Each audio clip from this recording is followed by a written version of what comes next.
to a special Liquid Lunch interview we've got here today with Delanova Star Livingston, back for a second time here. And welcome back from Revelatorium.com. And boy, we had quite a discussion the last time you were here, Delanova. Well, it was rambunctious, wasn't it? But we didn't get to the, we were going to talk about the 18 dimensions. Well, we started and then got sidetracked and never come back. So I wanted to we're going to get we're going to do that. We've got a lot of stuff to talk about because you got the book, which is a big, thick book.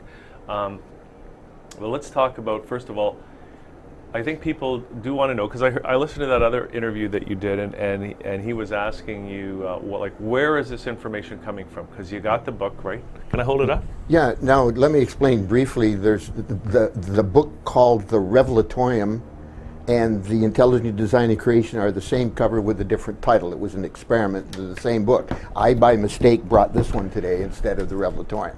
But so it's the same artwork. Everything's the same. Yeah. Right. So. And it's what I was impressed with listening to your other interview before we get to the source of it was how the information is consistent. Like, you could say you're just making all this stuff up, but it's hard to lie for a long period of time. Yeah, and you're saying the same things in the last interview with us, in the interview with Rob McConnell. Yeah. And so let's talk a little bit before we get into it about where this information is coming from. I've come around. When I was interviewing with him, that was quite a few months ago, and I kind of avoided the idea of where it came from or trying to qualify myself, because man works with it. They have to, because they don't have anything else, but they have to qualify themselves before they think you will believe what they say. So they trot out their credentials. They have spent 30 years at a university digging in archives, that kind of stuff. And the message in the Revelatorium information is the message, not how it got there or who did it. It had nothing to do with that. But we're still curious. No, I know. See, now I've come around a little bit. I've taken a bit of a softer edge. I mean, the long and the short of it, if you can handle this, you can handle a lot of what I'm going to tell you, okay? But in the same way that John the Divine got the revelations, I'm getting the Revelatorium. Now you can see the parallel between the names right there. Yeah. All right. There is a parallel between the names. This is the new Revelations, if you want to put it down in a nutshell. Okay. Okay. But it doesn't come from a big voice in the sky. As I was joking with you earlier, a UFO doesn't land in the backyard and hand me a courier pouch. You know, nothing like that's going on. That's too bad. That would be cool. Well, that would be cool. Yeah. But not a lot. Not too far off, because the Radionnic ships are around all the time, and there's a communication coming down from them all the time. The Radionnic ships are the heavenly host. You know, Revelation says he will returneth with clouds. Yeah. You know, well, that's a pretty big statement. Clouds are all over the planet all the time. You just don't know what you're looking for yet. So there's a chapter in the Revelatorium, chapter 39, because the heavenly host is a vast millions and millions of ships outside of the orbit of Pluto, and they teleport in all the time into the fifth dimension. They set up a magnetic field, and the magnetic field gets reflected in the ionized air vapors moving through. So you see rays. You know, it's just like the spokes of a wheel. And the telltale is it's not chemtrails. Chemtrails meet at the horizon by parallax. These will meet at about 10, 20 degrees off the horizon at a point of center. That's your telltale. And they're all over the place. So, back on track of how this information is coming through and so on. Because I'm not sure how John the Divine got it even. I know. Well, I'm just saying, John, the Revelations is a pretty big piece of script, and it's only 10% supposedly of what. So he didn't get it all in like one boom. Oh, I got to write all this down. What do you know? You know, I mean, it obviously. So, in my case, there's a number of different ways that parts of this have come through. The one that I have the most fun with is, if you can imagine from Star Trek, you know, data is downloading the computer from the Klingons, and you see that stuff falling down just like, you know, cascade of images and symbols falling down as he's downloading. Well, instead of that, but the same idea, if you took like one of these security camera rooms with 20 or 40 cameras, this camera has a view, it fades out, comes back in with a new view. Fades out, comes back in with a new view. All of them are doing that. Boom, boom, boom, boom, boom, boom. So that's the static equivalent, static, not static, but that's the fixed equivalent of the information cascading down. I will be fast asleep. This is all lucid dreaming stuff, and this is where most of the prophets got their visions. Visions are lucid dreaming things. Okay. So all of a sudden, whammo, here's one of these big arrays set up, and this stuff was going on, da-da-da-da. And I know in a couple of days' time, all of a sudden, my thoughts are going to start popping up. And they just pop in. All of a sudden, I'm thinking about this. I'll actually go through a conversation with myself, just like I'm talking with you, the whole thing right out. I get it down before I forget. And then I have to streamline it and make it readable and so on. But that's how a lot of it comes down. So basically, first you have a lucid dream, and then a couple of days later, you start to the think thoughts about just it pop in. consciously, Just start popping. and then you got to write it. That's it. On your That's computer. it. I'm the wordsmith. When did this start? I'm just curious. Well, it started. I underwent a Christ Melchizedek teaching that was given to a handful of the elect of Christ in 1971 in Vancouver. There should have been thousands in there. Yeah. But the migration got siphoned off by drugs. LSD took a lot of them out. The Eastern mystics moved over, and millions and millions of people went to the feet of the gurus and so on. That siphoned off the migration. Blah blah blah. People were coming in from all around the world.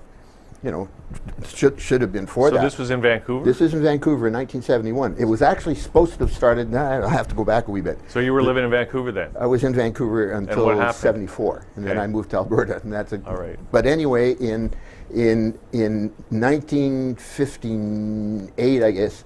There was a fellow in Denver, Colorado, in 1955, accepted a walk-in Melchizedek consciousness the same way that Drunvalo Melchizedek has a walk-in Melchizedek, but I've got to go back to that a wee bit because things aren't quite right there. All right. I met his brother once. Oh, really? Yeah. Yeah. Yeah. Well, he was CIA. I guess you know that at one time. He started CIA. I didn't know that. Yeah, you didn't know. Well, he did, and he accepted, and he was brought up to this very elect of Christ group that I was telling you about because he was a key player. Okay. And he turned his back. He walked away after 2 or 3 days and said, I'm going to go out on my own. So his stuff was good, but it doesn't get, that cut himself off from source, just the very fact that he turned his back. It cut himself off from source. So his stuff was good, but it's not out of the mentalized delusion, top end of the fourth dimension stuff. He doesn't have anything going on that's from the higher dimensions down, despite how good it looks. So that's Drunvalo. This is Drunvalo. His name is Drunvalo Melchizedek. Okay. But this other other fellow accepted and he worked with it and did what the directions took him. So he brought through the whole charter for Alpha and Omega Order of Melchizedek, GEOM, in the late 50s, and he did it in a laundromat in New York in the middle of the winter. It was the only place that was warm. So he came to Toronto in 61 to make a contact with the party here that was supposed to have been the beginning of that group. So wait, who was that? His name was Livingstone.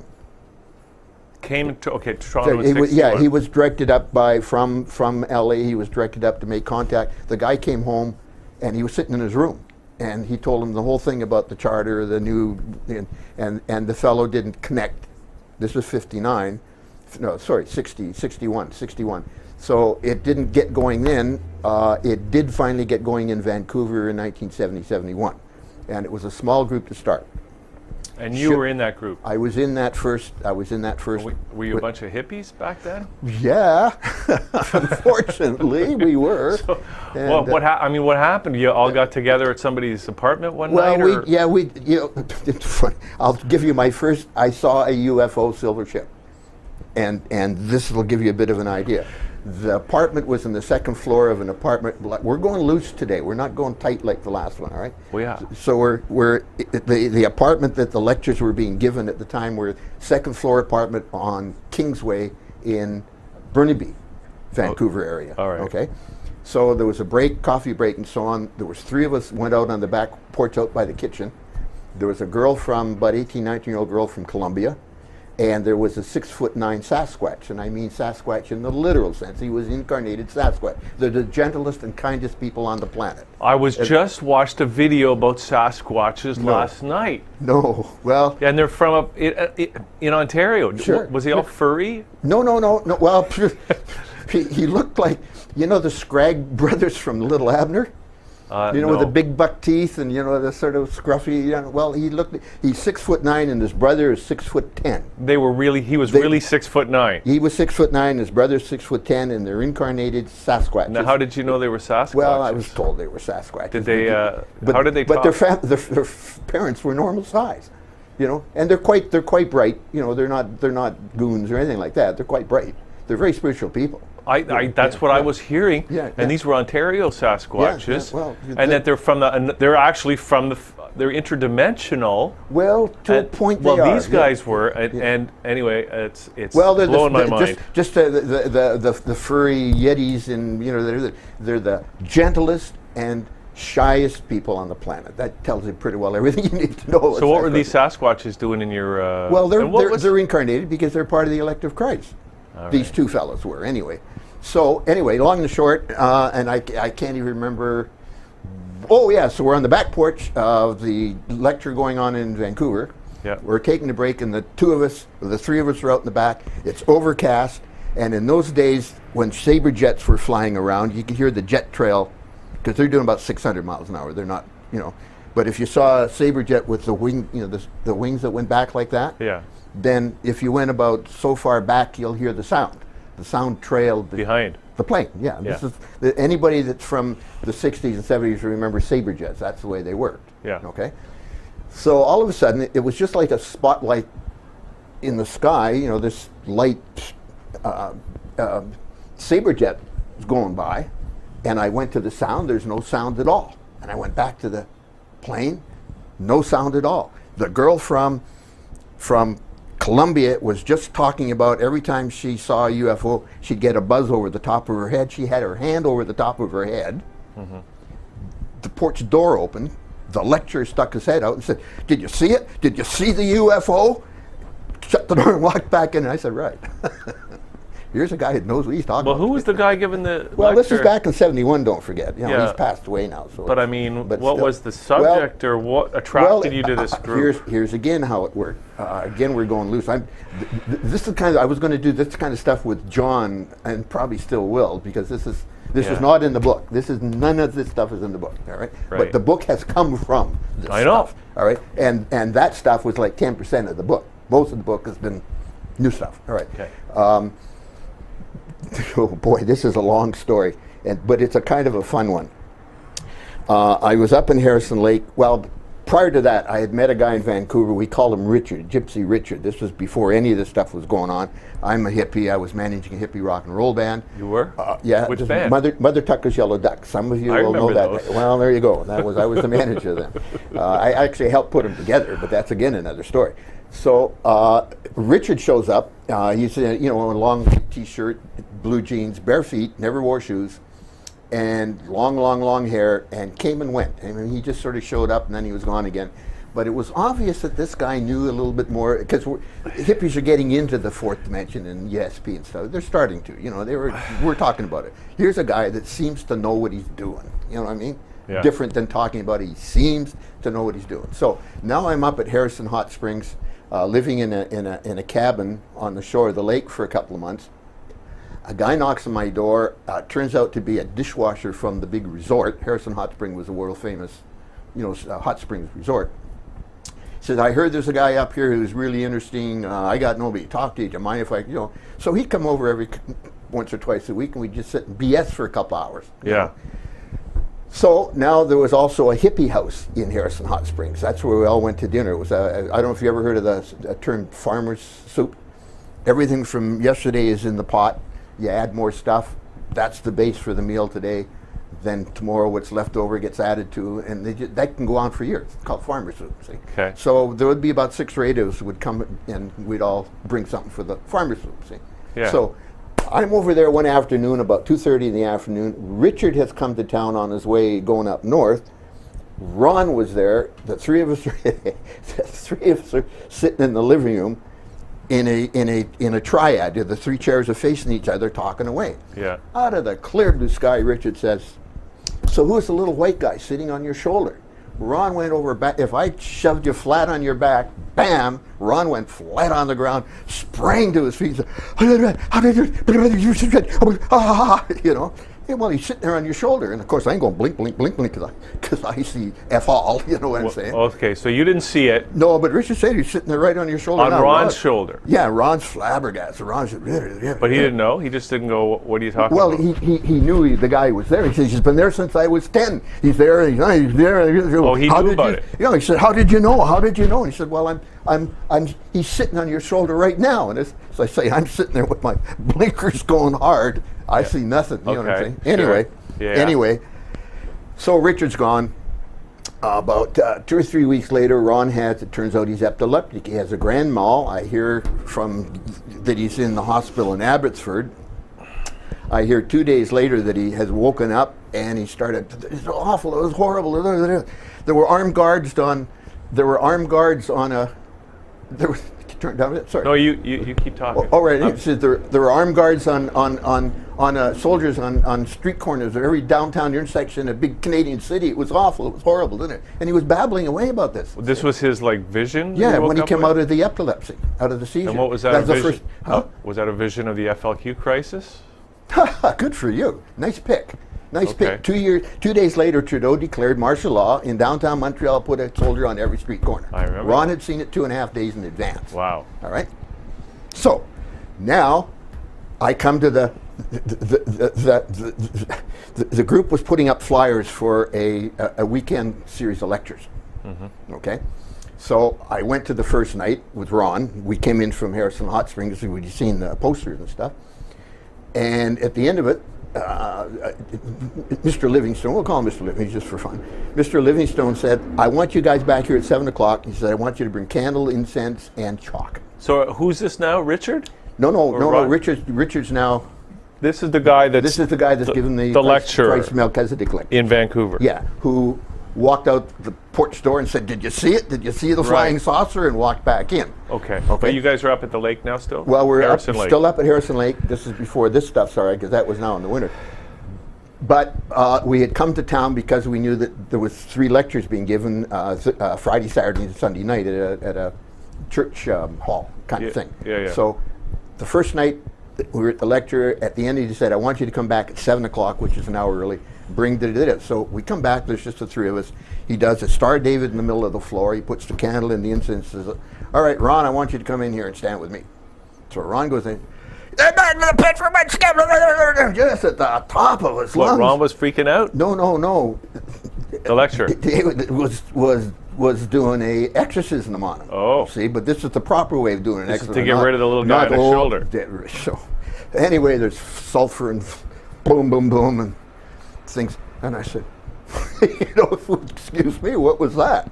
And he said, well, Solomon had confined 7 demons in bottles. If you read Kings and so on, but Balthasar was one of them. Yeah. And he says, I don't know how he got out. He doesn't belong here, so I sent him back. But he says, Balthasar was the one whose gift was prophecy. Now, that's a nice tie-in. Yeah. That's a nice tie-in. See? But that's not what grabbed me. That just told me that this guy knew an awful lot more than Richard. Because Richard could see the guy, didn't know who it was.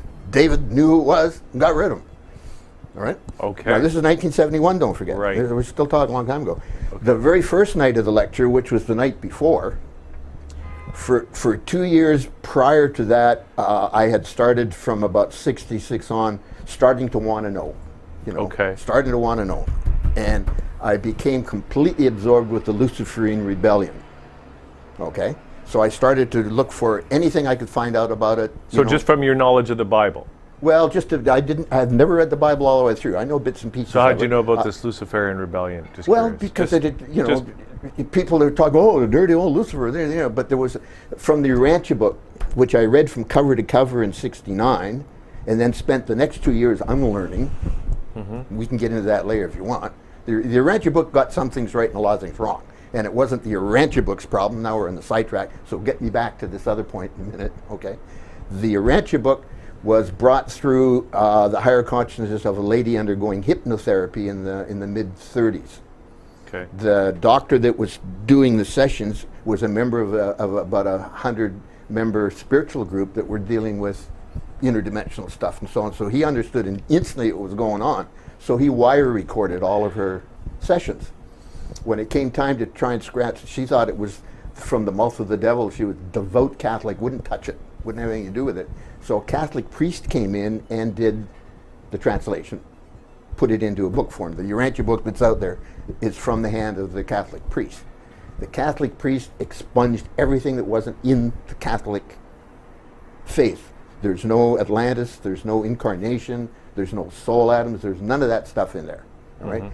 And in particular, Catholics teach Father, Son, and Holy Ghost. The Urantia book teaches infinite Father, infinite Son, and infinite Spirit. So you tell me the difference.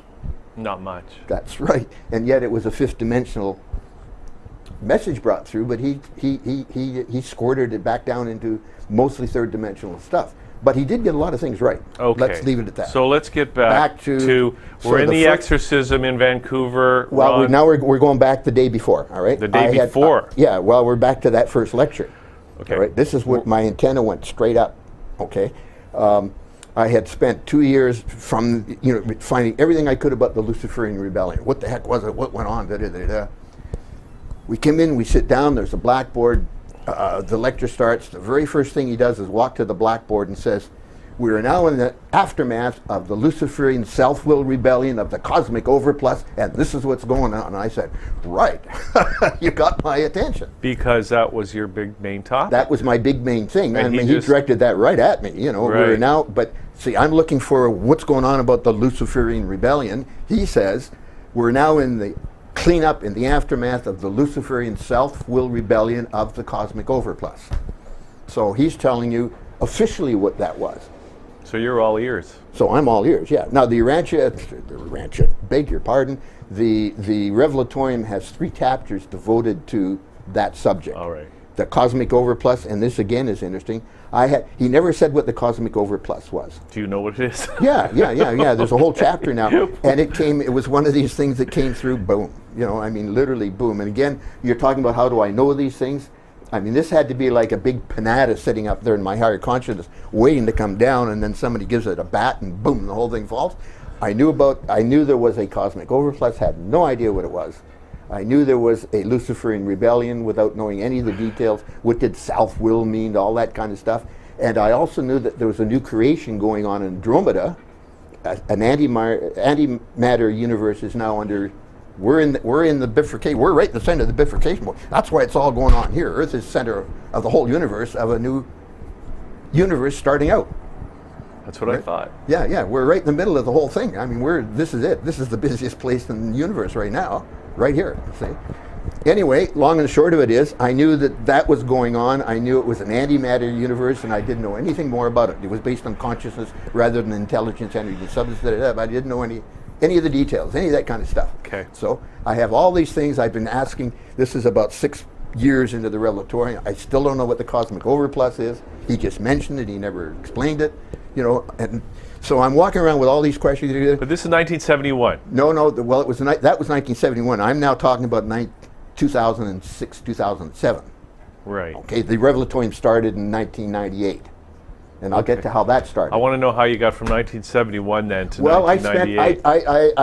I was out of the teachings. The teachings were actually sort of ended in about 76. Officially. There was some stuff going. But anyway, I moved to Ottawa in '81.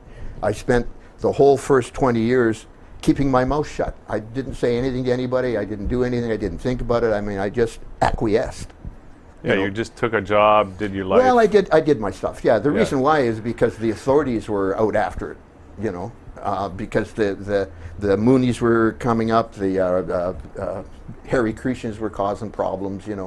And so the authorities had pigeonholed everything to this group. They thought it was a mammoth organization. There was 30, 40 people. They thought it was so they... What was the organization? It was called the Alpha and Omega Order of Melchizedek, GEOM. GEOM means General Etheric Order of Melchizedek. It's a 4th dimensional, 5th dimensional. And these were the people you were studying with in This Vancouver? is the people I was studying with, yeah. Right. Order of Melchizedek, in the Bible it says, I sweareth and repent not. Christ is forever a priest of the Order of Melchizedek, so it's obviously not an earth order. And order doesn't mean, it means ruling or structure, like the law and order, order, of Melchizedek is the rules of how creation are based. So that's what the order of Melchizedek is.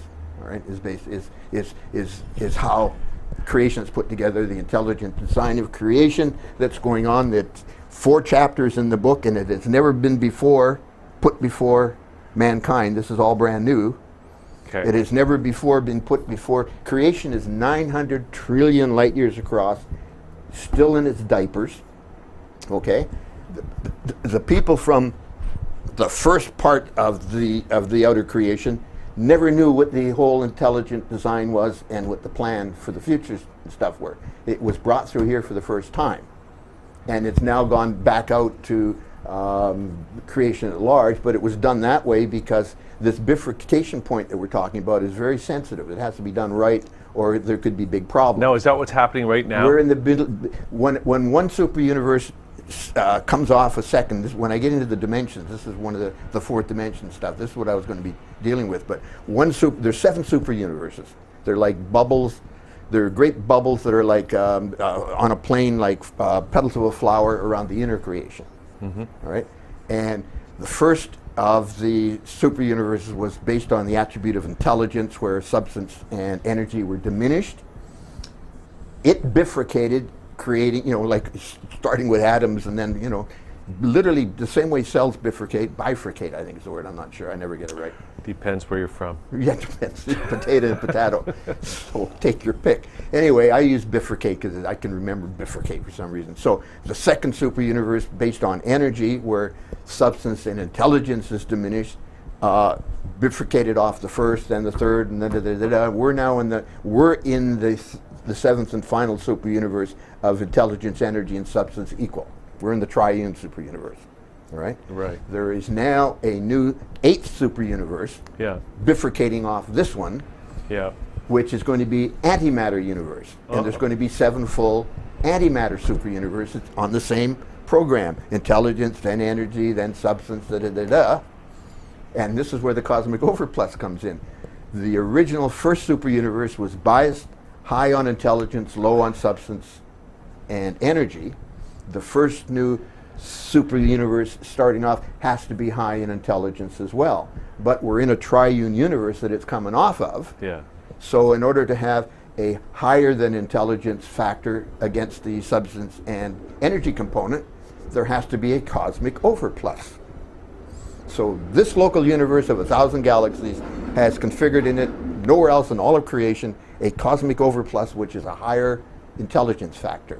Right. If you read around a lot about Lucifer was more intelligent than the rest of the guys in his level of, Leonardonic sun dispensation beingness. Right. He had higher than intelligence. Why me? Why did he? Well, it's so he could handle the overplus energies properly. But then he rebelled. Yeah, that's exactly. And now we're dealing with all that. Now we're dealing with the shit in the aftermath. Well, but it's almost done. I mean, Armageddon is a cleanup that's going through 1,000 galaxies. And it's the 4th dimension and the 5th dimension lines that were contaminated, energy lines that were contaminated by all this. Self-will, it's really simple. You have your higher consciousness, which is attuned to the creators. And at birth, your higher consciousness triggers your molecular data into a outer ego, which is what you are, what I am, what everybody is. It's your outer ego, which is tied to the molecules of the body, the intelligence factor inside, and the energy factors moving through. You have a outer ego consciousness. The name of the game is for that outer ego consciousness to come into alignment with your inner soul atom self, which starts around about the age of 12. You start getting,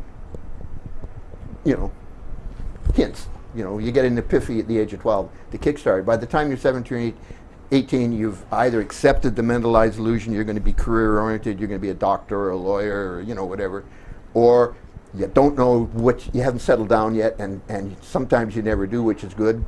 You start moving into this kind of stuff. You're still not settled, but you'll just keep doing it. But you're going in a spiritual direction, and that's the whole point. The idea is for the outer consciousness to come into alignment with the inner consciousness, all right, the outer ego. And I'm way off track, but let me finish this one, because this is and then I have another question that might take us further off track. Go ahead. All right.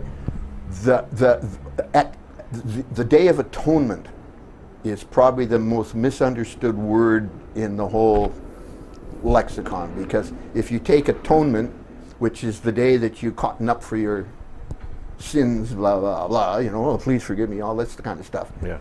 Atonement actually means @1-ment.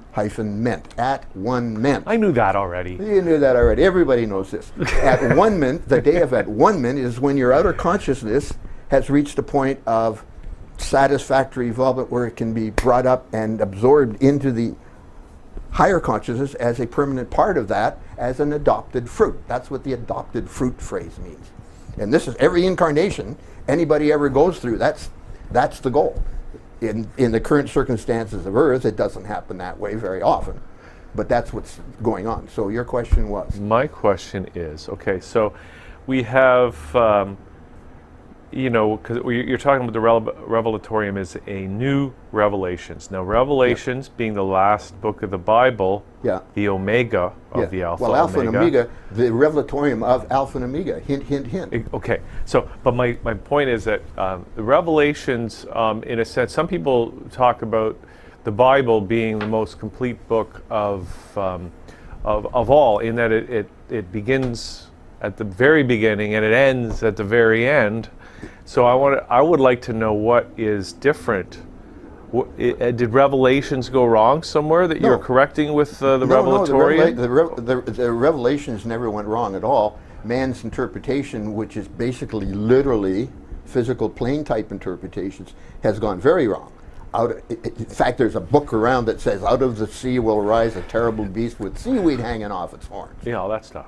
And all that kind of stuff.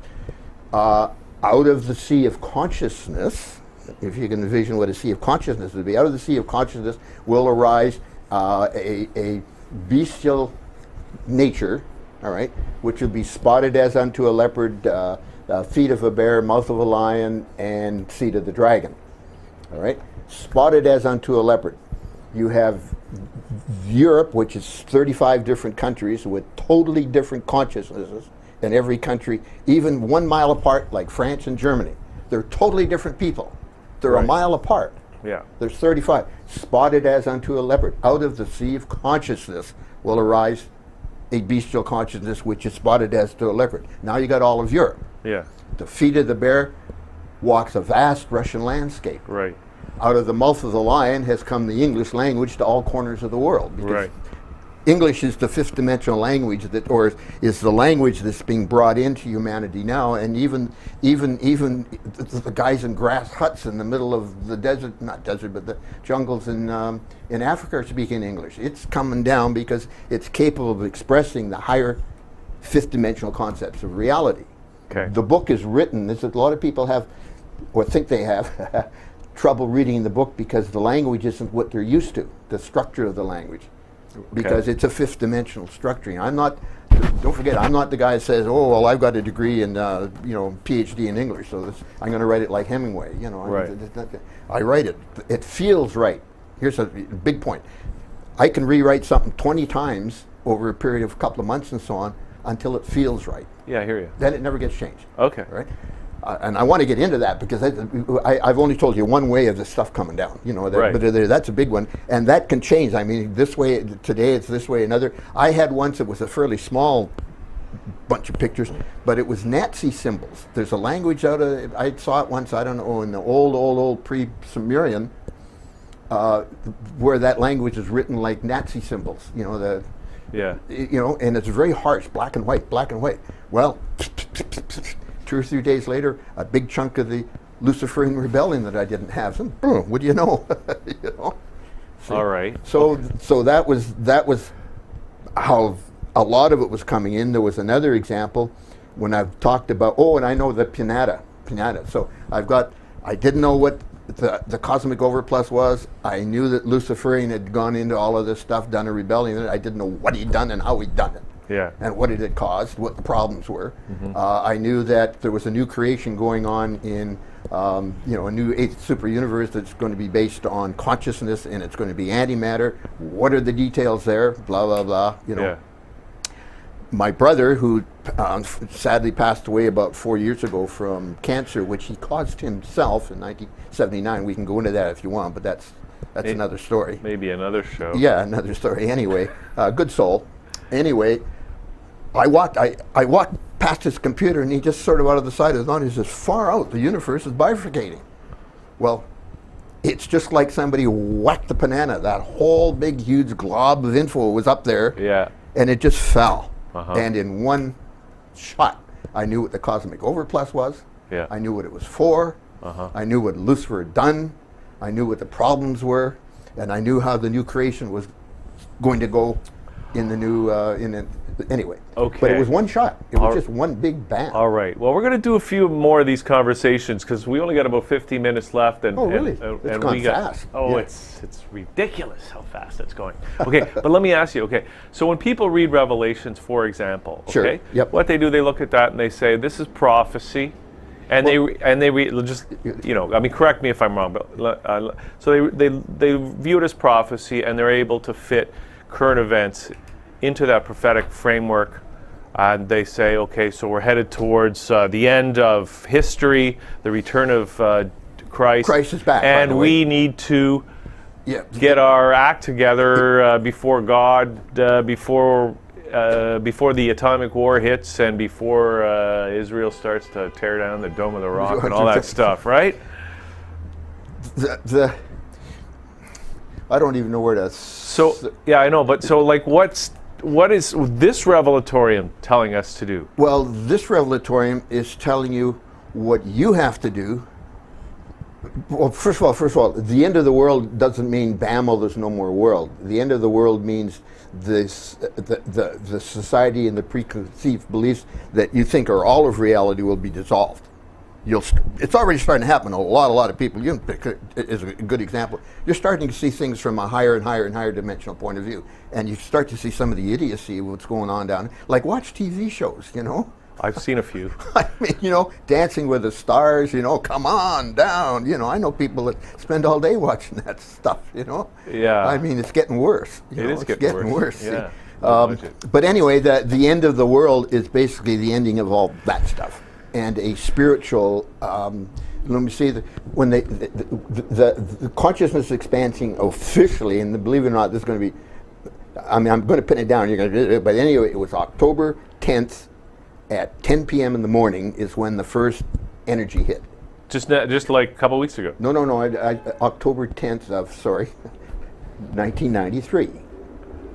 Almost immediately in the wake of that, hippies sprung up out of nowhere. Hippies. Hippies were distinguished because they were aware of consciousness. The straight people before them, who are the last generation, by the way, weren't aware of consciousness. They were aware of only the most outer superficial. You're talking about the pre-hippie generation. The pre-hippie generation, the parents of the hippies. Yeah. That's the last generation. Yeah. Means literally that group.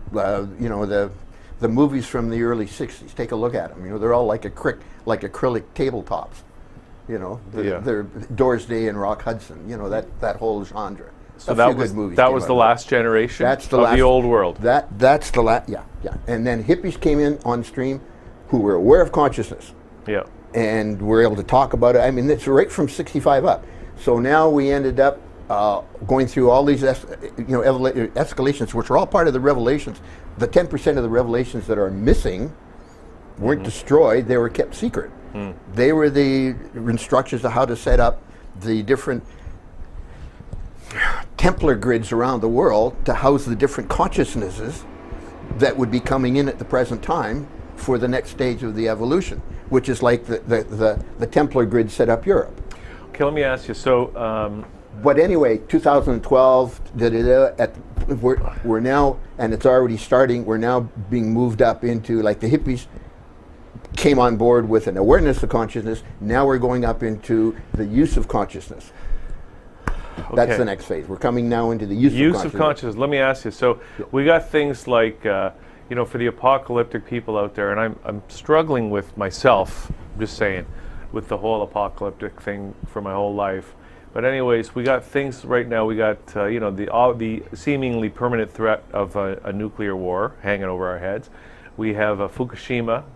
We have environmental well, devastation, yeah, right? Stuff, yeah, I mean, we got all these things. We got chemtrails. We got all this stuff that all seem to be. The negative got a pretty good toehold. What's that? The negative have a pretty good toehold. The Antichrist factors have a pretty good toehold. Yeah, that's what. Well, but it's not like. Here's an example. Your thoughts, your consciousness go out, reflect back with similar frequencies and so on. If your consciousness is totally self-centered, egotistic and so on, that's all that comes back. So people that are behind the scenes pulling the strings on this Antichrist stuff think they're in charge and think they're going to rule the planet and blah, blah, blah. What they don't know that on the other side of the window that's reflecting back to them, there's 900,000 trillion light years of universe that's against them. So, I mean, that's how big this deal really is. It looks bad for us because we're right in the middle of it. If you're in the middle of the fastest part of the river, it looks like it's, it's pretty bad. But the rest of the river is nice, calm, and tranquil. Just because you're right in the middle of that fast part, it looks like bad. Well, so what's going to happen? Well, over the next, I'm not giving any time frame and so on, but first of all, Christ Michael is back. He's been back since May of 2014. He's in the fifth dimension. He's communicating to his people all the time through the fourth. The heavenly host is, you have to read the chapter 39. The heavenly host is all over the place. The back thread is being set up rather well. BRICS is a Christ Michael operation. The 100 and Brazil, Russia, India. Yeah, that's how it started. Yeah. In December 11th of 2012, 180 emissaries were sent out interdimensionally to contact all of the various world leaders and economic figures and so on to seek their agreement to join a Christ unified body for the welfare of humanity for the time to come, economically and prosperity and so on. And they all agreed except the Dalai Lama group, who's centered in Denver. The Dalai Lama that you see on TV is not the Dalai Lama. The boy guru out of India in the 70s and early 80s is the 12-year-old kid that come out. Yeah. Unfortunately and sadly for all, he is the true Dalai Lama. His parents thought he must be a guru because at the age of 3 or 4 he's already mouthing. What's he doing now, though? He's teaching spiritual path therapy in Denver. What's his name?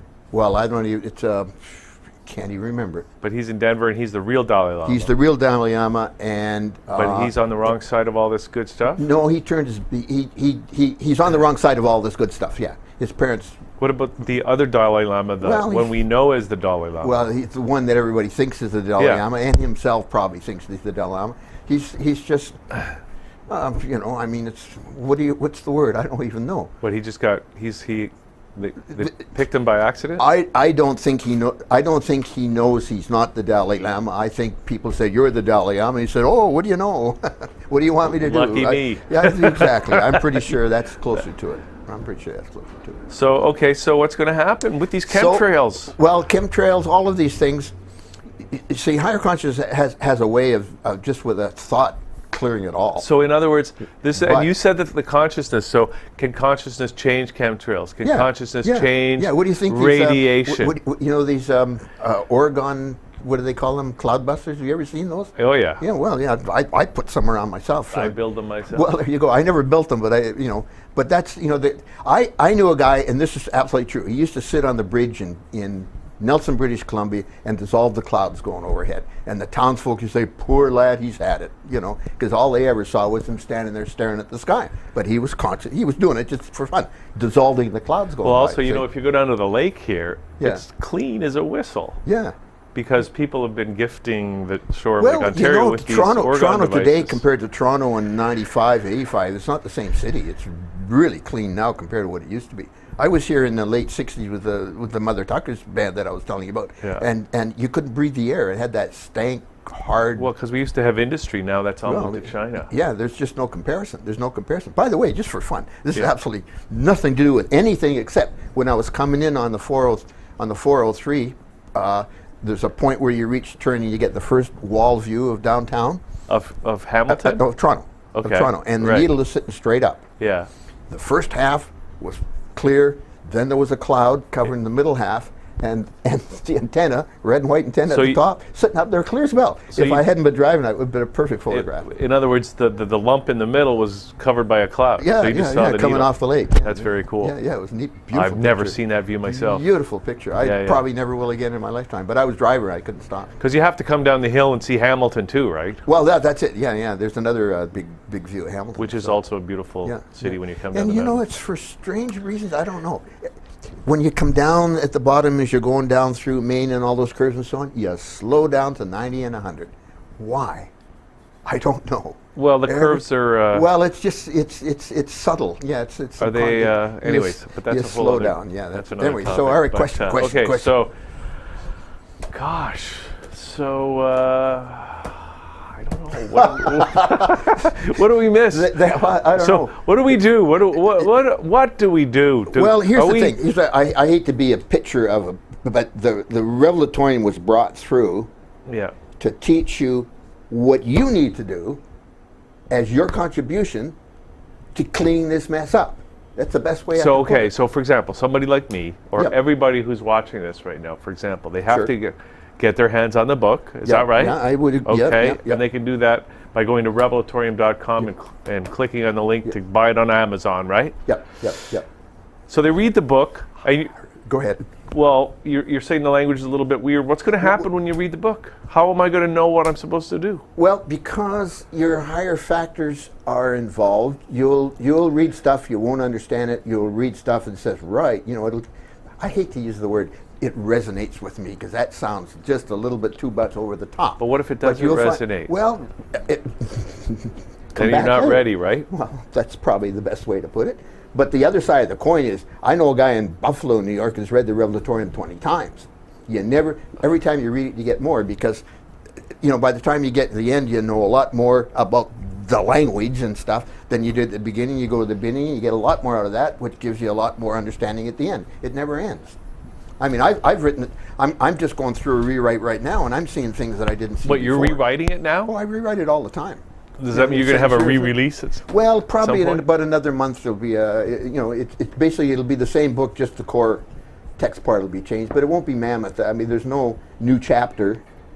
Just paragraphs here, a little bit more fill out there. I know what I wanted to mention. One of the other real fun things. This is how do I get this information? How does this stuff happen? Yeah. Well, there's also the helping hand. And what's that? The helping hand. Well, I have now the big Panada come down. I know, about the stuff that's going now in Andromeda, and a huge big pile of info about that. But if you read that chapter, there's a lot of parts. It's like a Lego set. There's a whole pile of parts.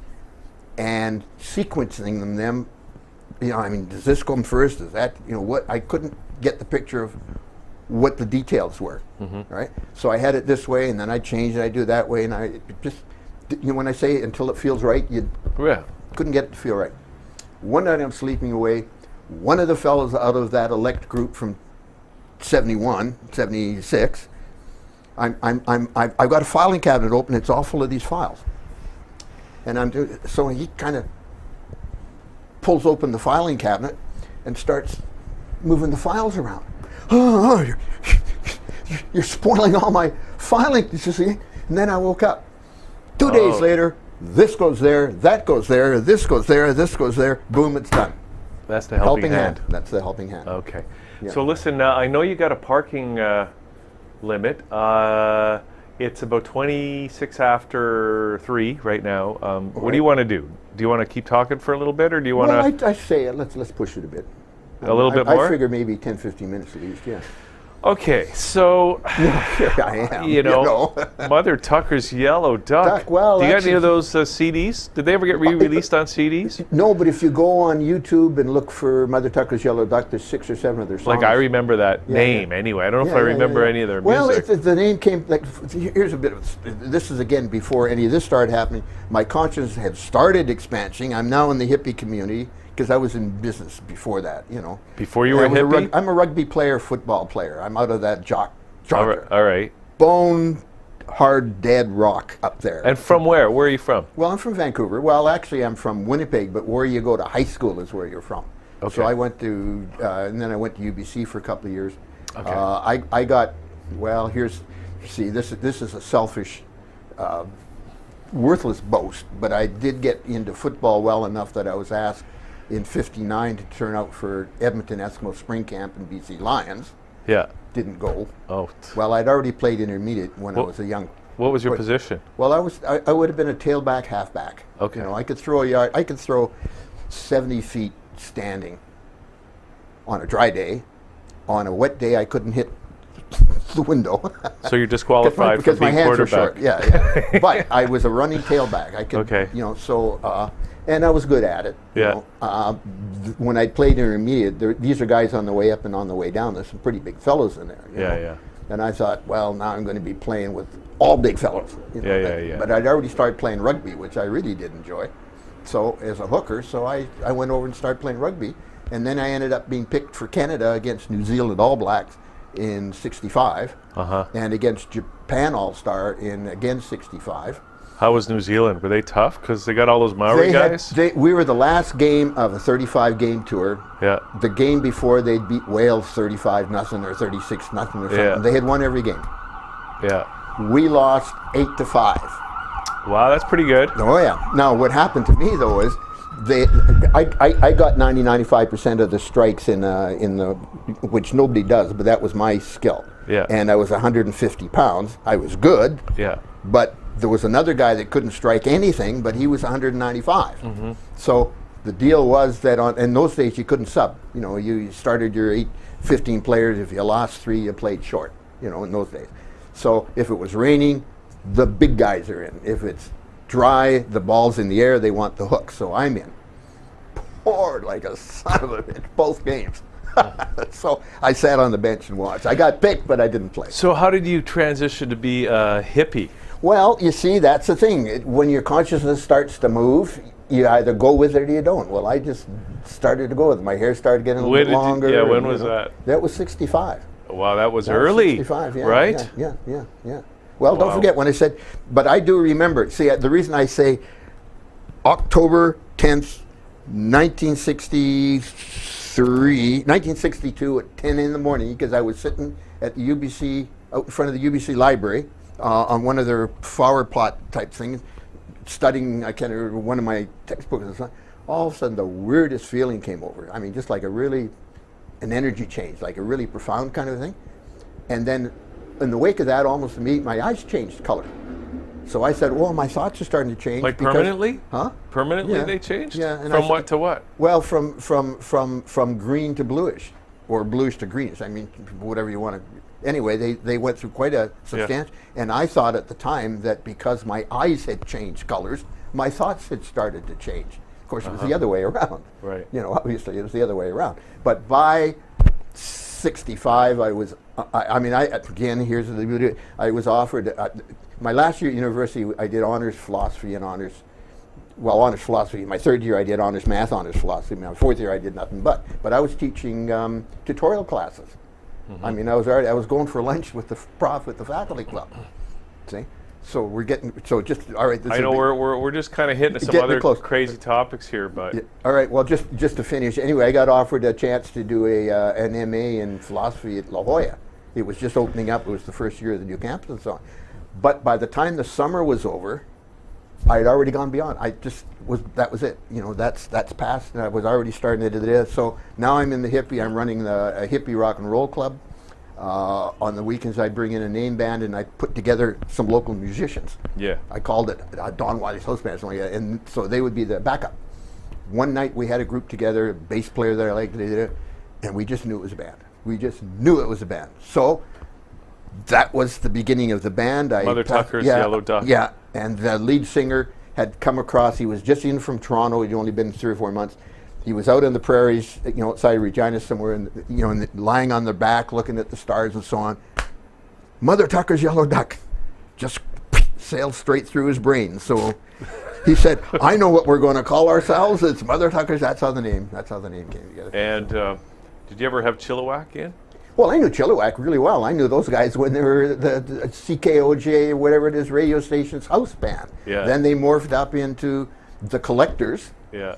And then the same -1 or 2 morphed up into Chilliwack. Yeah. They did some nice songs. Well, yeah, for Yeah, sure. they did a couple of really nice songs. You know. Awesome. Everybody should California. get their greatest hits album. Every song Yeah. is a great one. Yeah. Yeah. So yeah, no, I was in the scene in Vancouver. I mean, if another day for another stories. I mean, I can tell you stories about the rock and roll days that would kind of wipe me out. You know. I can't wait. You know, anyway, because Well, you know okay. me, I don't take anything not seriously, and I also don't take anything with a dead seriousness. Yeah. The Revelatorium I take with a dead seriousness in the sense that it's important, but I also don't put it out there like a doctor PhD talking about his find of a skull in Texas. You know? Okay, we're 3 minutes past your parking time now. Okay. But why should people read this book?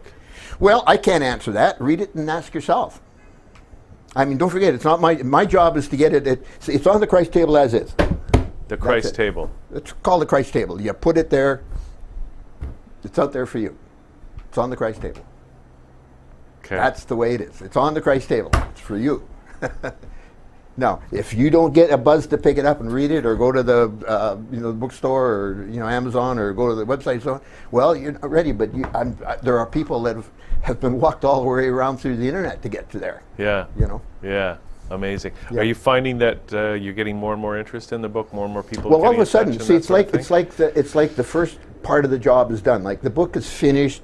It's always going to have little additions on, but the main information that was in. 6 months ago, I could not have sat and talked to you without looking like a wooden fence post. Yeah. I would have frozen solid. Yeah. Now I'm having fun, but Yeah. it just suddenly changed, just overnight. Obviously, the next stage is now to get it out. Okay. So That's it. I think we should wrap it up for today. Yeah. Right? Yep. Okay, so this is Agreed. what the book looks like right here, except it's called the Revelatorium because this is the alternative title. Yeah. But Let me the just finish artwork's it. the same, right? Well, the artwork is the same, except in the book that's on Amazon, the artwork is in black and white, Oh, and it's okay. only $29 Yeah. because it's in black and white. Yeah. But if you can, this is where we had Yeah, this. hold it up and show the color. If you want the one that's in full color. Yeah. Because the 3 colors of red, yellow, and blue, and this is just on a Turkish background because it shows up, but the 3 main colors are red, yellow, and blue.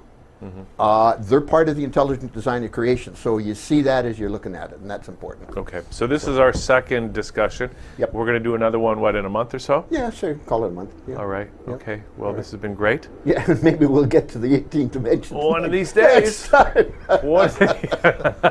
Because I think we could go on forever. Well, yeah.